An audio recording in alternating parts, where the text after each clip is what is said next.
দুখ আৰু অপৰাধ। তুমি এৰি থৈ যোৱা বাটত এতিয়া দুখৰ বৰষুণ। কবিতাৰ ভাষাৰে যদি মনত পেলাওঁ, অশ্লীল হৈ পৰিব পাৰে প্ৰতিশ্ৰুতিবোৰ, হৃদয়ৰ ভাষাবোৰ, জোনাকবোৰ ইত্যাদি ইত্যাদি। তুমিয়ে কোৱাচোন, তোমাৰ হৃদয়ৰ কোনডাল ধমনীত প্ৰৱেশ কৰিলে ভাল পোৱাবোৰ নতুনকৈ আৰম্ভ হ'ব? হেঁপাহৰ কিমান বীজ সিঁচিলে ভাল পোৱাবোৰ বিশ্বাসলৈ পৰিণত হ'ব? মাথোঁ এডাল সাপো ঘূৰিছিল ভাল পোৱাবোৰ জোৰা লগাবলৈ। হয়তো নেদেখাজনেও নাজানে তোমাৰ ভাল পোৱাৰ ৰং কি।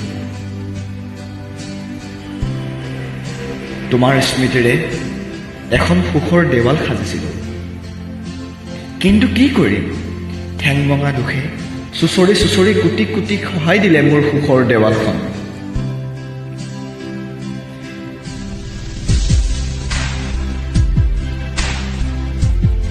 এতিয়া মই টোপনিহীন হৈ পৰিছোঁ।